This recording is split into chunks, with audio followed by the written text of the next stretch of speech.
강원도 오대산의 비는 오후 늦게부터 조용히 시작되었다. 월정사 전나무 숲길은 젖은 향을 길게 내뿜었고 축축하게 가라앉은 흙 위로 미세한 안개가 살처럼 깔렸다. 행자 윤호는 물동이를 들고 극락보전 뒤편으로 향했다. 내일 새벽 예불에 쓸 맑은 물을 길어 오라는 입승의 당부가 있었지만 그의 귀에는 물소리보다도 더 선명한 다른 울림이 맴돌았다. 둥. 산문 너머 어딘가에서 분명 아무도 잡아당기지 않았을 종이 낮고 길게 숨쉬듯 울렸다. 비에 젖은 전나무 잎이 함께 떨 때마다 소리는 살짝 기울어졌다가 다시 제자리로 돌아오는 것처럼 무겁고 인내심 있는 곡선을 그렸다. 극락보전 뒤편에는 오래 닫혀있던 작은 창고가 있었다. 전쟁 직후에 가져온 물건들을 임시로 두었다는 설명만 전해졌고 지금은 먼지와 그늘, 쥐의 발자국과 사라진 이름들만 머문 자리였다. 그러나 오늘 비를 피해 처마 밑을 비켜 걷던 윤호의 눈에 이상한 것이 들어왔다. 닫혀 있어야 할 나무문이 반 뼘쯤 벌어져 있었고 틈 사이로 금속이 오래도록 눅눅해진 냄새가 흘러나왔다.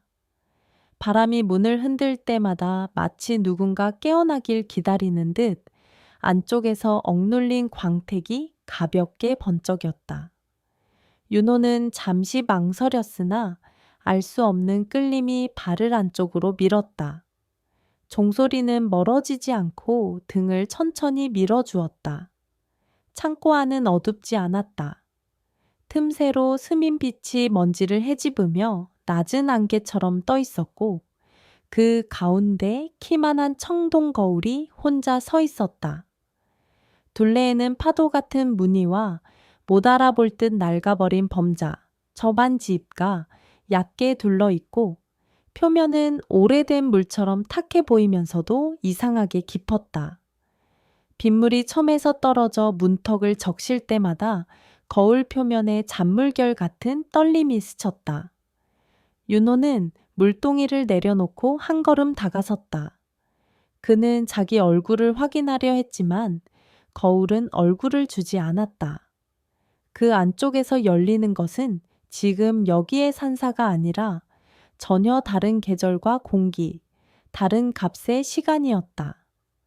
뿌연 금속의 호흡이 스르르르 열리자 서울의 비가 나타났다. 유리로 둘러싸인 회색 빌딩, 푸른 형광빛이 깔린 회의실, 손목 시계를 자주 확인하는 남자들, 창가에 서서 비를 내려다보는 한 남자의 옆모습, 검정 슈트의 선입칼처럼 날카롭고 구두의 코는 번들거렸다.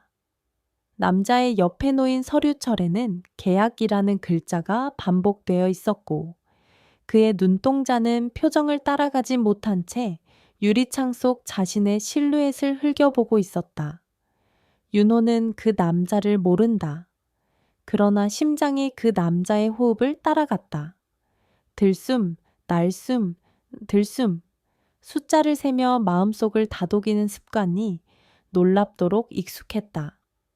순간 남자의 스마트폰 화면에 메시지 하나가 떠올랐다. 조건 변경, 이행 강제. 화면 아래에는 보이지 않게 잘린 이름, 그리고 짧게 울리는 진동. 남자는 눈을 감았다. 이전의 선택이 누군가의 벽지를 뜯어내고 냉장고를 비우고 아이의 책상 위에서 지우개 가루처럼 무너지는 장면들을 떠올리는 듯 했다. 그러나 그의 어깨는 떨어지지 않았다. 창밖에서 검은 우산을 든 여자가 건물 안으로 뛰어들어오고 회의실 문이 열리며 누군가 낮은 목소리로 말했다. 당신 때문에 한 집이 끝났어요. 윤호는 한 발 물러섰다. 비가 그의 목덜미를 타고 스며드는 순간 거울이 가볍게 흔들리며 다른 장면을 덧칠했다.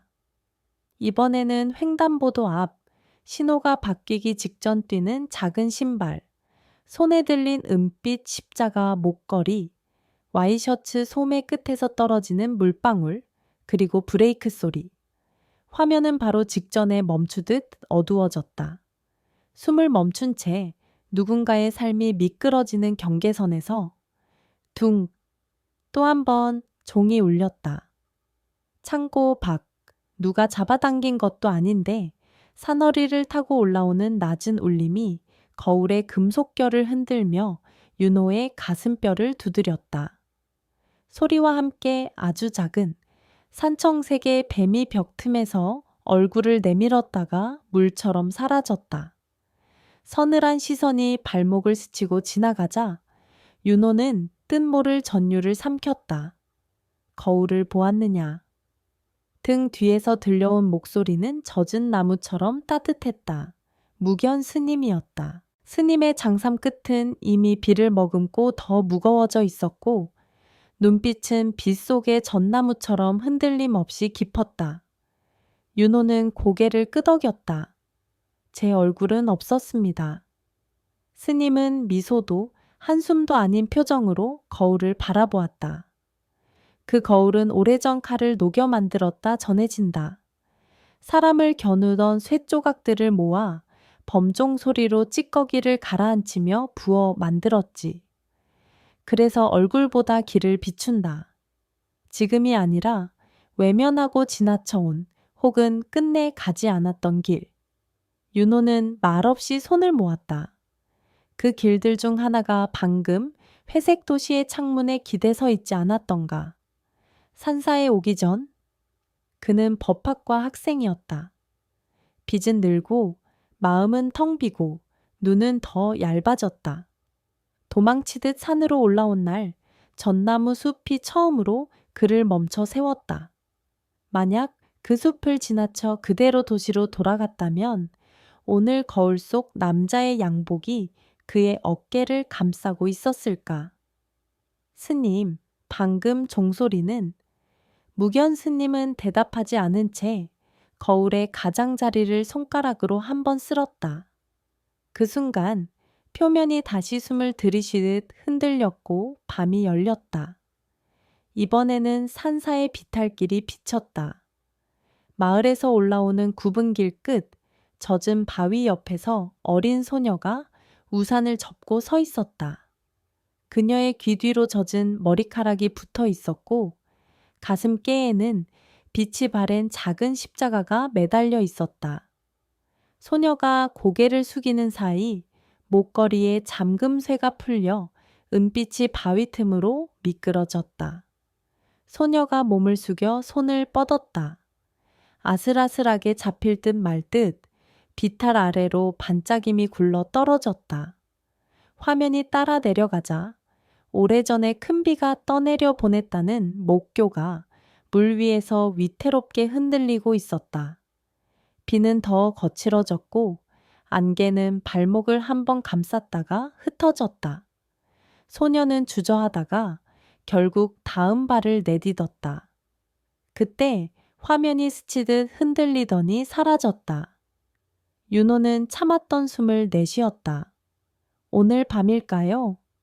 무견 스님은 천천히 고개를 끄덕였다.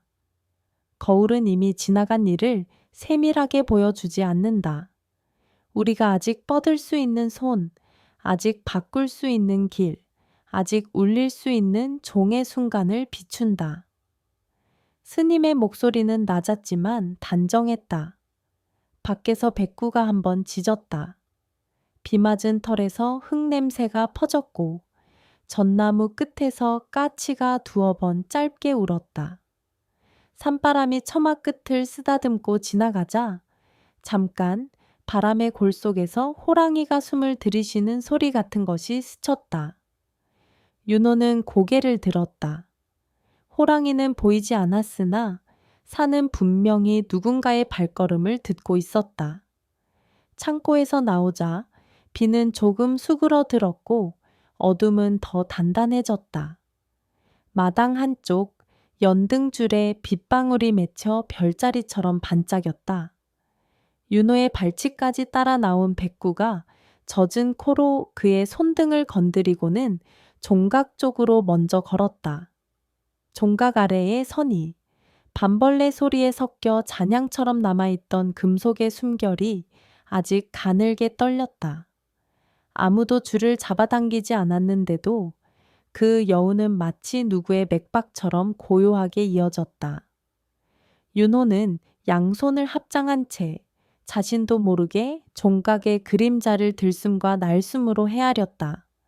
들숨, 날숨, 세 번째 들숨, 그리고 마음속에서 아주 작게 둥 하는 기척이 났다. 그는 그제야 깨달았다. 거울이 비춘 장면은 두 겹이었다. 하나는 도시의 남자, 다른 하나는 산의 소녀. 둘은 서로에게 닿지 않는 듯 보였으나 십자가의 은빛과 비의 냄새, 멈출 듯 말지 듯한 브레이크의 비명으로 비밀스레 연결되어 있었다. 한쪽은 너무 늦게 멈췄고 다른 한쪽은 아직 멈출 수 있다. 종은 아마도 그 간격을 울리는 악기일 것이다. 죄와 구원의 거리를, 두려움과 믿음의 간극을, 살아내지 못하는 자신과 지금 숨쉬는 자신 사이의 간격을. 윤호는 밤이 다 가기 전 산길을 내려가 십자가가 굴러떨어졌을 만한 바위 틈을 먼저 살폈다. 비가 만든 작은 가을이 돌틈을 부드럽게 핥고 지나가고 연분홍빛 이끼가 물속에서 잠깐 숨을 내쉬었다. 손을 넣어 더듬자 차가운 금속이 손끝을 스쳤다. 끄집어 올려보니 작은 십자가가 맞았다. 오래 매만진 흔적처럼 모서리는 둥글게 달아 있었고 체인 한 칸은 거의 끊어질 듯 가늘었다. 윤호는 조심히 주머니 깊숙이 넣었다. 그 순간 숲 가장자리에서 부르륵 하고 숨을 길게 긁는 소리가 났다. 호랑이의 울음과 닮았지만 정확히 같지는 않은 더 오래된 숨. 백구가 귀를 세우고 낮게 으르렁거리다 인해 꼬리를 내렸다. 하늘은 더 어두워졌고 안개는 허벅지까지 올라왔다. 돌아서려는 찰나 산길 위쪽에서 검은 비옷을 걸친 사람 그림자가 잠깐 멈춰 서는 것이 보였다. 얼굴은 모자챙에 가려 보이지 않았지만 서 있는 방식, 어깨의 각도, 손을 소매 안에 넣는 버릇, 이 거울 속에 그 남자와 닮아 있었다. 그림자는 짧게 윤호를 바라보는 듯 하더니 안개 속으로 미끄러지듯 사라졌다. 남겨진 건 얕게 찍힌 발자국 하나, 발끝은 산 아래 마을을 향하고 있었다. 윤호는 심장이 한 번 크게 흔들리는 것을 느꼈다. 도시에 서 있던 사람의 발이 왜 지금 이 비의 밤, 이 산으로 향하고 있는가? 산문으로 돌아와 보니 무견 스님이 종각 옆에 앉아 있었다. 스님은 물었다. 그 십자가는 내 것이 아니지. 맞습니다. 그러나 오늘 밤 잠깐 제 손이 되어야 할지도 모릅니다. 대답을 들은 스님은 짧게 웃었다. 믿음이란 돌려주는 기술이기도 하다. 두려움은 등에 지고 손은 앞으로 내밀어라. 누구에게든. 스님은 다시 묻지 않았다. 대신 하늘을 한번 올려다보며 말했다. 밤이 더 깊어지면 거울은 한 번 더 열린다. 그때 무엇을 볼지 그건 내 숨이 결정한다. 종각의 그림자가 길어지고 비는 가장 촘촘한 리듬으로 떨어졌다. 윤호는 잠시 눈을 감았다. 들숨, 날숨, 들숨. 심장 깊숙한 곳에서 아주 미세하게 종이 울렸다. 둥. 그 소리는 이번에는 밖으로 번지지 않고 오히려 안쪽으로 더 깊게 스며들었다. 그는 이제 알고 있었다. 이 밤이 지나기 전 산은 한 번 더 누군가를 부를 것이다. 그리고 그때 손을 내밀어야 할 사람이 자신일 수도 거울 속 남자일 수도 있다. 아니면 둘 다일지도 모른다. 밤이 완전히 내려앉는 순간 청동 거울은 마지막 장면을 보여줄 것이다. 아직 일어나지 않은 일, 그러나 반드시 누군가가 멈추어야만 하는 그 한 장면을. 만약 그 장면이 바로 지금 이 산에서 시작된다면 밤은 한층 더 눅눅해졌다. 월정사 마당에 물고랑이 별자리처럼 이어지고 전나무 가지 끝마다 빗방울이 흰 종소리처럼 맺혔다. 무견 스님은 등잔불을 낮추며 윤호를 창고로 이끌었다. 청동 거울 앞 두 사람은 말수를 줄였다. 말이 많아지면 호흡이 흐트러지고 호흡이 흐트러지면 거울이 보여주는 길도 금세 탁해진다는 것을 스님은 오래전에 배웠다. 3번만 묻겠다. 스님의 목소리는 비결을 확인하듯 담담했다. 첫째, 지금 네가 서 있는 데가 어디냐? 오대산 월정사 극락보전 뒤편 창고 앞입니다. 둘째, 네가 향할 곳은 어디냐? 산허리 비탈, 떠내려간 목교 아래. 셋째, 너는 무엇을 놓아야 가벼워지느냐? 윤호원은 잠깐 숨을 고르고 대답했다. 나였을 수도 있는 사람. 그 말이 끝나자 거울 표면이 물결치듯 열렸다. 산사에서 상원사로 이어지는 숲길이 새빨간 낙엽과 검은 물의 결로 드러났다. 젖은 바위 위 소녀가 우산을 접어 안고 서 있다. 그녀의 손등은 차갑고 눈동자는 아직 울음이 오지 않은 새처럼 덜컹거린다. 바람이 들창을 휩쓸듯 불어오고 소녀의 가슴께에서 십자가가 빗물에 미끄러졌다. 화면이 따라 내려갔다. 골짜기 물길은 밤인데도 은빛이었다. 통나무를 묶어 만든 목교가 매달린 채 지축을 움켜쥐고 있다. 소녀는 고개를 젖히고 한 발을 내딛는다. 그 순간 거울의 가장자리가 파르르 떨리며 화면이 꺼졌다. 시간이 없다. 무견 스님은 등잔을 껐다. 종의 귀를 맞춰라. 산문을 나서자 백구가 먼저 비를 가르며 뛰었다. 윤호는 도롱이를 여며잡고 뒤를 이었다. 전나무 숲은 바늘잎 사이로 고요를 뿜었다. 바람 부는 방향이 두어 번 바뀌었다.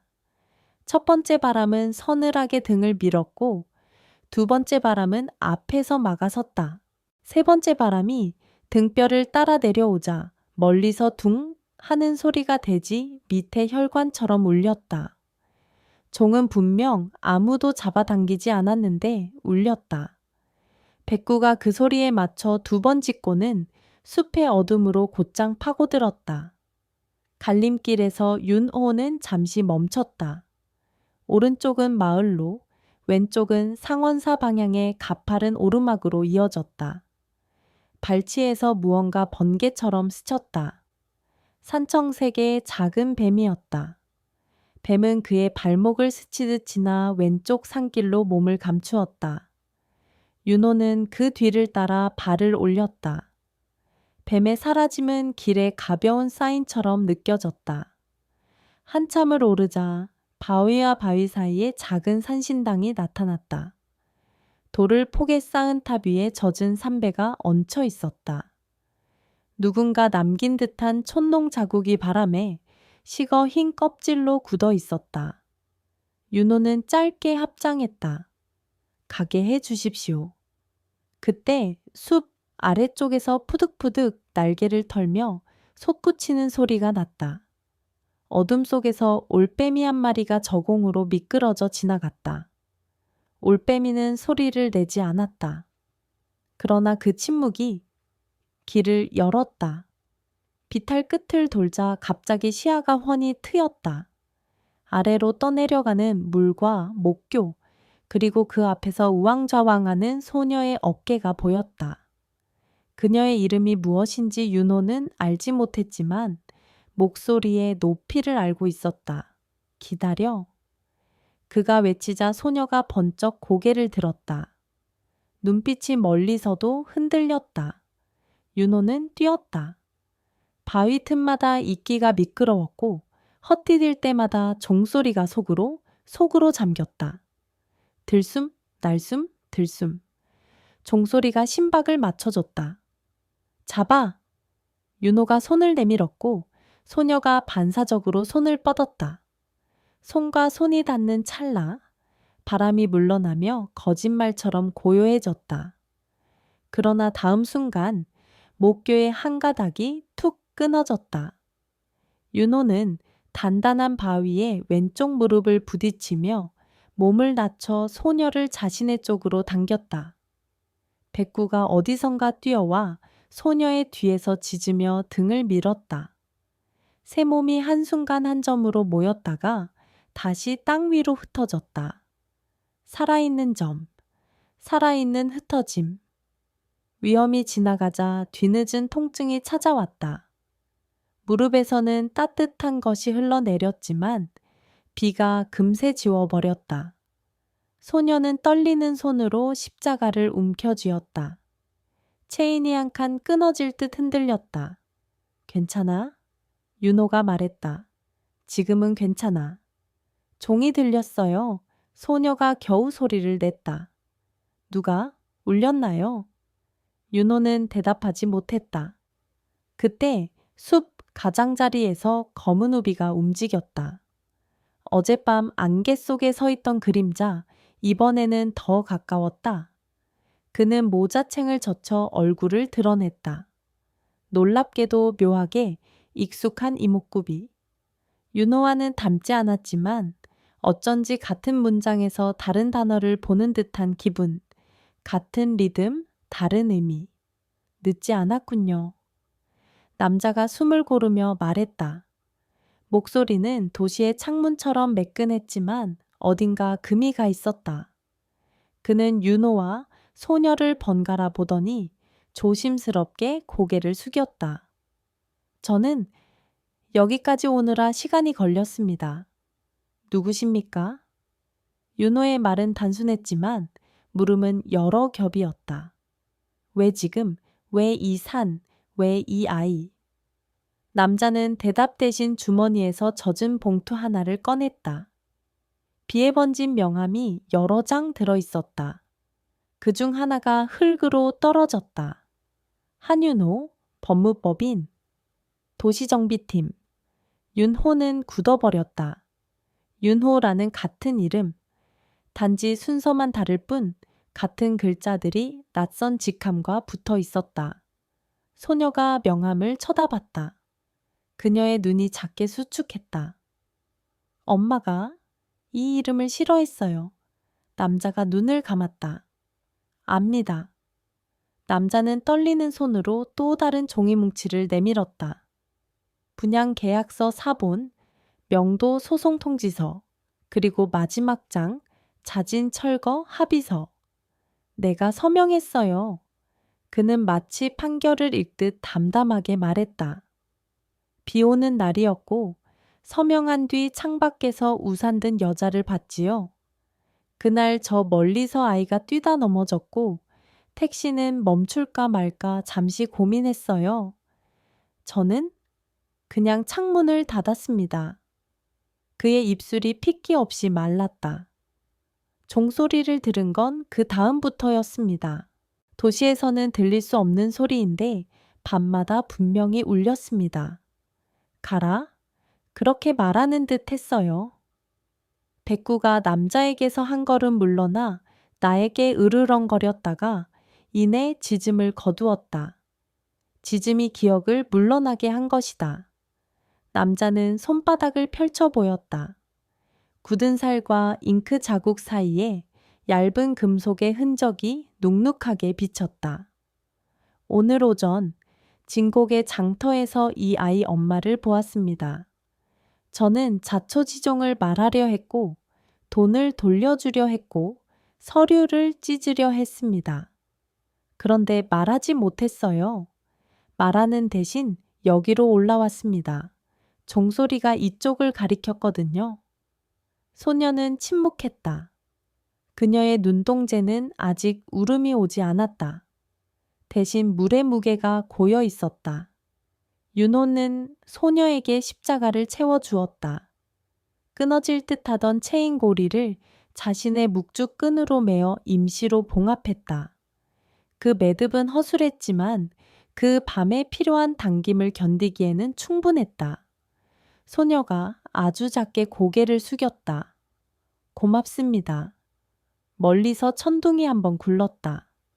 사너리를 감싸던 안개가 날개 깔리더니 전나무 밑동에 깊게 파인 흠집들이 눈에 들어왔다. 고양이의 발톱치고는 너무 컸다. 피는 보이지 않았지만 흠집 주위의 나무 살결이 새로웠다. 호랑이가 다녀갔다. 남자가 낮게 말했다. 그의 어조는 두려움이 아니라 확인에 가까웠다. 윤호는 그 말에 이유 없는 안도감을 느꼈다. 이 산은 여전히 서로의 발걸음을 기록하고 있구나. 이 아이를 마을로 보내야 합니다. 윤호가 결론을 내렸다. 남자는 고개를 끄덕였다. 셋은 숲길을 돌아 산 아래로 향했다. 내려가는 길에 진고가의 가을을 건너는 작은 돌다리 앞에서 올빼미가 다시 나타나 그들을 스쳐 지나갔다. 백구는 물을 튕기며 그 뒤를 쫓다가 돌아왔다. 비는 이제 실처럼 가늘어졌고 그 틈으로 새벽의 냄새가 스며들었다. 젖은 흙, 젖은 뗄나무, 젖은 약초 꾸러미의 냄새. 마을 어귀, 처마 밑에서 누군가 기다리고 있었다. 두건을 눌러 쓴 여자가 그들을 보자마자 달려왔다. 소녀가 엄마라고 부르며 품에 안겼다.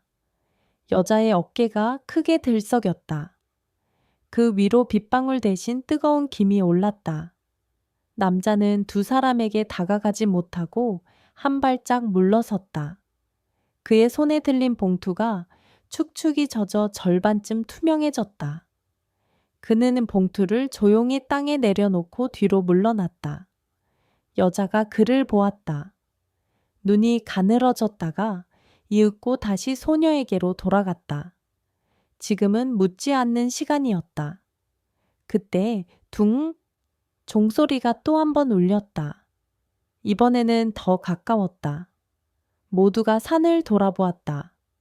월정사 종각은 이곳에서 보이지 않는데도 소리는 분명 그 높은 곳에서 내려왔다. 남자는 천천히 고개를 든 채 한 발 앞으로 내디뎠다. 저 소리가 멈출 때까지 저는 돌아가지 않겠습니다. 그의 눈빛은 결심과 망설임 사이 가느다란 길 하나를 밟고 있었다. 밤이 거의 끝나갈 즈음 세 사람은 다시 산문으로 올랐다. 무견 스님이 종각 아래에 서 있었다.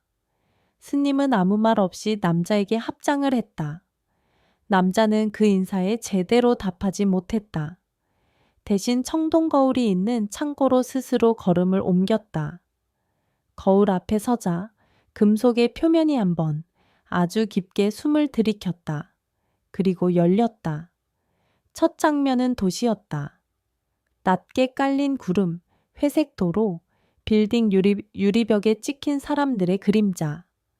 남자는 회의실의 문을 열고 들어가 있었다. 그의 손에는 봉투 대신 비어있는 두 손뿐. 그는 자리에 앉지 않고 서서 조용히 말했다. 우리는 오늘 멈춥니다. 그 말 뒤에 따라오는 정적이 화면 전체를 덮었다. 누군가는 어이없어 했고 누군가는 얼굴을 가렸다. 화면이 미세하게 흔들렸다. 둘째 장면은 마을 성당의 제대였다. 새벽 햇살이 유리창으로 들어와 흰 보 위에 그물처럼 펼쳐졌다. 제대 중앙에 낯선 십자가 하나가 놓여 있었다. 그 곁에 누군가가 작은 쪽지 한 장을 내려놓는다. 돌려드립니다. 글씨는 서툴렀다. 그러나 그 서툼이 하나의 맹세처럼 또렷했다. 셋째 장면에서 거울은 갑자기 달라졌다. 처음으로 윤호의 얼굴이 비쳤다. 그러나 삭발한 행자가 아니라 검은 슈트를 입고 서울의 비를 바라보는 남자. 같은 이름, 다른 삶. 그의 눈동자의 산사 종각의 그림자가 얇게 겹쳐졌다. 그리고 화면 한쪽에서 산청색 뱀이 슬며시 지나갔다. 화면이 닫히기 직전 어디선가 호랑이의 숨 같은 바람이 거울 표면을 핥히었다. 금속 표면의 머리카락 한 올 굵기의 균열이 조용히 그어졌다. 무견 스님이 낮게 말했다. 거울이 너를 비추기 시작했다. 윤호는 숨을 삼켰다. 어느 쪽에 나를요? 둘 다? 그리고 어느 쪽도 아닌 지금의 너. 스님의 눈빛은 흔들림이 없었다. 내일 해가 오르기 전에 종은 한 번 더 올 것이다. 그때 누군가는 남고 누군가는 내려갈 것이다. 선택은 종소리가 아니라 내 숨이 정한다. 청동 거울은 다시 어두워졌다. 그러나 어둠은 단단해지지 않았다. 금속 안쪽에서 누군가의 걸음이 아주 작게, 아주 느리게 움직였다. 윤호는 그 발을 안다.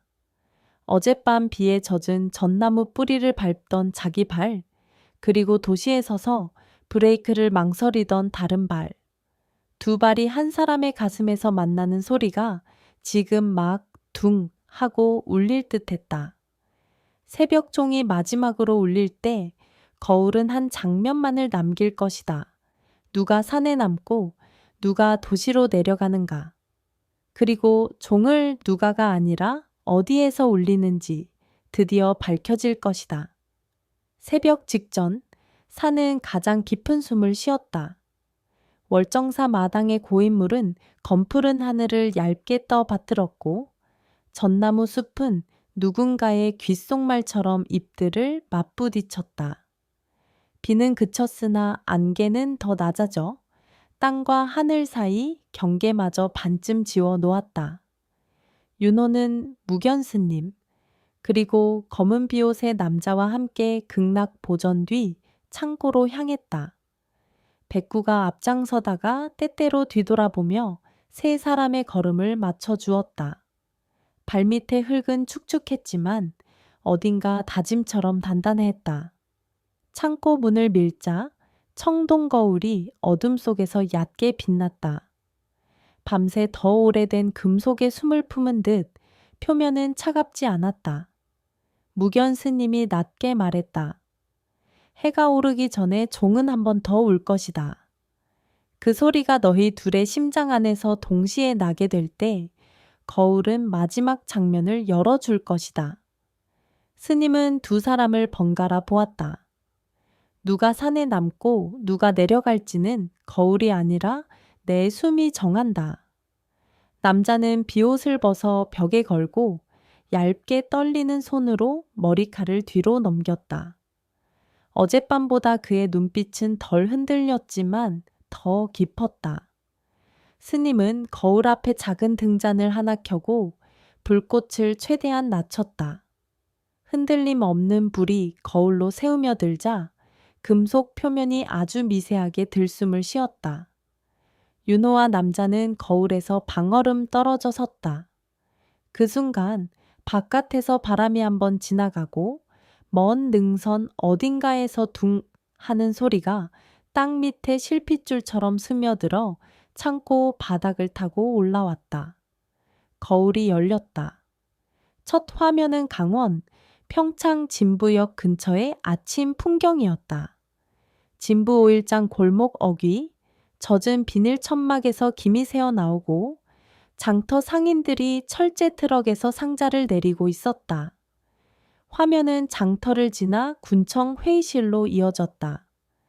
긴 테이블 위에 지도와 도면들이 펼쳐지고 정비사업 설명회라는 글씨가 흐릿하게 드러났다. 남자, 도시의 법무인이었던 그가 문 안쪽에 서 있었다. 그의 손은 비어 있었다. 그 뒤편 벽시계에 초침이 가늘게 떨렸다. 장면이 전환되었다. 산 아래 진곡의 다리, 어젯밤 떠내려갈 듯 흔들리던 목교 자리에 임시 통행 금지 표지판이 세워져 있었다. 그 앞에 소녀와 엄마가 서 있었다. 엄마의 얼굴에는 밤새 말하지 못했던 울음이 아직 머물러 있었지만 눈동자 깊숙한 곳에 미약한 의지가 켜져 있었다. 화면이 다시 회의실로 돌아왔다. 남자가 숨을 들이마시자 거울 표면도 살짝 울렸다. 우리는 중단합니다. 그의 입술이 그렇게 말하는 순간 파문이 천천히 화면 전체로 퍼졌다. 일부 사람들의 표정이 굳고 누군가는 의자를 뒤로 밀었다. 누군가는 고개를 가린 손가락 사이로 그를 올려다보았다. 그 파문은 질책이기도 했고 처음 듣는 자음의 조합을 의미로 구겨 넣는 시간의 지연이기도 했다. 거울 속에서 문이 열리고 마을 성당의 제대가 비쳤다. 아침 햇살이 낡은 유리창을 통과해 제대보 위에 길게 낯빛을 깔았다. 남자가 십자가를 내려놓는다. 굽은 모서리, 달은 체인, 어젯밤 윤호의 손등 위에서 반짝이던 바로 그 빛, 돌려드립니다. 삐뚤빼뚤한 글씨가 옆에 놓였다. 종이 조금 젖어 둘레가 부풀어 있었지만 잉크는 번지지 않았다. 말에 물기가 스며들 때 오히려 또렷해지는 법이 있다. 거울이 마지막으로 낯선 장면을 불러왔다. 상원사 옛 종각의 그림자였다. 전설처럼 오래된 종이 어둠 속에서 숨을 고르는 듯 매달려 있었다. 아무도 줄을 잡아당기지 않았지만 금속의 심장이 가볍게 떨렸다. 둥. 소리인지 바람인지 호랑이의 숨인지 구분이 되지 않는 울림이 거울의 중심에서 바깥으로 그리고 다시 사람의 가슴으로 번졌다. 그와 동시에 창고 바닥에 먼지가 낡게 일었고 백구가 귀를 쫑긋 세웠다. 윤호와 남자의 들숨이 같은 길이를 가졌다. 거울의 표면에 얇은 금빛 균열이 한 올 머리카락처럼 그어졌다가 멈췄다. 가야겠군. 남자가 먼저 말했다. 그 말은 변명도 결심도 아닌 자기가 손에 쥔 무게를 정확히 헤아린 사람의 문장이었다. 무견 스님은 고개를 끄덕였다. 산은 올라오라는 곳이기도 하지만 내려가라고 말할 때가 더 많다. 스님은 윤호를 바라보았다. 너는? 윤호는 대답했다.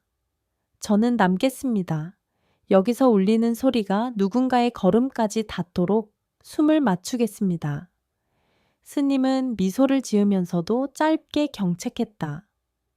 남는 것도 도망이 될 수 있다. 남도에 잡지 말고 보내라. 윤호는 그 말을 가슴에 새겼다. 세 사람은 창고를 나와 산문 앞에서 헤어졌다. 남자는 비옷을 다시 걸치고 안개 속으로 사라졌다. 백구가 잠깐 뒤쫓다가 돌아왔다. 윤호는 종각 아래에 앉아 두 손으로 무릎을 감쌌다. 전나무 끝에서 까치가 두어 번 울고 어느 나뭇가지에서는 올빼미가 낮게 몸을 떨었다. 바람은 호랑이의 등줄기를 쓰다듬듯 산허리를 타고 흘렀다. 어디선가 얇은 비늘 같은 것이 살짝 번쩍이며 사라졌다. 산청색 뱀이었다. 길을 지나가라. 그 흔적은 그렇게 말했다. 진부장터의 오전은 빠르게 달아올랐다. 쌀뜨물 비린내와 갓 튀긴 전의 냄새, 젖은 참깨와 들기름의 고소함이 뒤섞였다. 군청 회의실의 공기는 다른 종류의 열기로 가득 차 있었다. 누군가는 기한을 말했고 누군가는 계약을 말했다. 숫자들이 오갔고 도면 위에 빨간 펜이 움직였다. 그때 남자가 자리에서 일어서며 조용히 말했다. 중단합시다. 그의 목소리는 크지 않았지만 먼 데서 울려온 종소리처럼 방 한가운데를 가로질렀다. 대안은 제가 마련하겠습니다. 임시 거처 제공, 손실 보상 재심사, 통행로 및 목교 복구는 제 책임으로 우선 시작합니다. 웅성거림이 커졌다. 개인이 감당할 수 있는 일이 아닙니다. 누군가가 냉소를 섞어 말했다. 남자는 고개를 저었다. 개인이 시작해야 합니다. 시스템이 시간을 늦출수록 사람의 집은 오늘 무너집니다. 문이 열리고 소녀와 엄마가 들어왔다. 그들은 초대받지 않았으나 누군가 안내해 준 듯 주저없이 걸었다. 엄마는 남자를 보며 입술을 깨물었다가 이윽고 말했다. 당신을 용서할지는 나중 일입니다. 하지만 오늘 해야 할 일은 압니다. 다리를 먼저. 그녀의 말이 끝나기도 전에 빗물로 얼룩진 신발이 문 밖을 서성였다. 장정셋이 장비를 들고 서 있었다. 남자는 그들에게 고개를 끄덕였다. 오늘 오후 착수합니다. 그 말에 누군가 또 비웃었지만 회의실 바깥에서 까치가 크게 한번 울었다. 이상하리만큼 선명한 울음이었다. 순간 전기가 깜빡했고 함께 있던 사람들이 잠깐 숨을 고르는 사이 남자는 책상 위에 희고 작은 종 모양의 금속 조각을 올려놓았다. 어디서 본 듯한 청동빛, 산이 저를 데려왔습니다. 그의 말은 이상하게도 가볍지 않았다.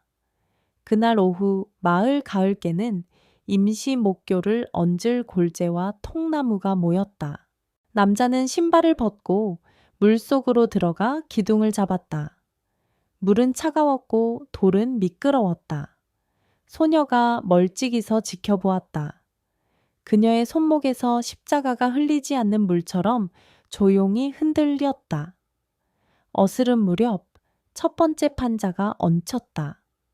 장정이 망치를 3번 내리칠 때마다 사너리에서 둥 하는 낮은 울림이 어딘가로 번져갔다. 그 울림은 이번에는 종각에서 내려오는 소리가 아니었다. 누군가의 등줄기에서 혹은 기둥을 감싸 쥔 손에서 났다. 해가 저물자 남자는 산으로 다시 올랐다. 백구가 방혀 뛰어 내려가다 멈춰서서 꼬리를 흔들었다. 그는 노두를 넘어 산문을 들어섰다. 무견 스님이 종각 옆에 서 있었고 윤호는 그 그림자에 기대어 앉아 있었다. 남자의 얼굴에는 하루치의 피로 대신 하루치의 결심이 묻어 있었다. 다리는 오늘 절반을 얹었습니다. 내일이면 마을 아이들이 건널 수 있습니다. 계약은 멈췄고 저는 사표를 냈습니다. 그는 천천히 웃었다. 그리고 십자가는 제대 위에 두고 왔습니다. 세 사람은 청동 거울 앞에 섰다. 거울은 한동안 아무것도 비추지 않았다. 불을 낮추자 금속 표면이 조용히 흔들렸다. 그런데 이번에는 화면이 열리지 않았다. 대신 세 사람의 들숨과 날숨이 거울에 닿아 가느다란 김으로 번졌다. 숨길이 한번 맞아 떨어지는 순간 거울 가운데 금빛 균열이 한 올 줄기를 바꾸어 퍼졌다. 쩍 하는 소리 없이 따뜻한 균열만 표면에 남았다. 균열이 무늬가 됐다. 칼을 녹여 부은 금속이 다른 모양의 악기로 식어가듯. 이제는 비추지 않는가요? 윤호가 물었다. 무견 스님이 고개를 저었다. 비춘다. 다만 길이 아니라 숨을. 스님은 거울 앞에서 합장했다. 사람은 죄의 목록으로 바뀌지 않는다. 한 발자국으로 바뀐다. 스님은 남자에게 돌아섰다. 너는 내려가라. 내일 아침 숨이 다시 흔들리면 또 올라오되 거울을 보려 말고 숲을 보아라. 호랑이의 숨과 뱀의 번짐과 까치의 울음을 들어라. 산이 계속 가리킬 것이다. 그날 밤 월정사의 종은 아무도 잡아당기지 않았는데도 한 번 울렸다. 둥, 짧았으나 깊었다. 산새들이 잠시 날개를 접고 전나무 잎들이 같은 방향으로 기울었다. 백구가 몸을 말아 잠들었다. 윤호는 종각 그림자에 기대 앉아 가만히 눈을 감았다. 그의 가슴 안쪽에서 종이 아주 미세하게 그러나 확실하게 울렸다. 들숨, 날숨, 그리고 아직 울리지 않은 다음 울림을 위해 비워두는 침묵. 청동 거울은 어둠 속에서 조용히 식었다. 더 이상 도시의 창문도 떠내려가는 목교도 사람의 얼굴도 비추지 않았다. 그럼에도 윤호는 알았다. 거울은 여전히 길을 가리킨다는 것을. 이제 그 길은 화면이 아니라 발바닥 및 흙의 온도와 손바닥에 굳은 살로 익는 길이라는 것을, 그리고 언젠가 아주 멀리서 아직 되지 않은 누군가가 이 산으로 다시 올라와 자신의 등 뒤에 있는 두려움을 등에 지고 한 발을 내디딜 때 종은 또 한 번 아무도 모르게 울릴 것이라는 것을. 누가 종을 울리는가? 오늘의 대답은 이렇다. 산은 금속을 울리고 금속은 숨을 울린다. 그리고 사람의 한 발자국이 그 둘 사이를 잇는다. 다음 울림은 아마도 너의 들숨과 날숨 사이에서 시작될 것이다.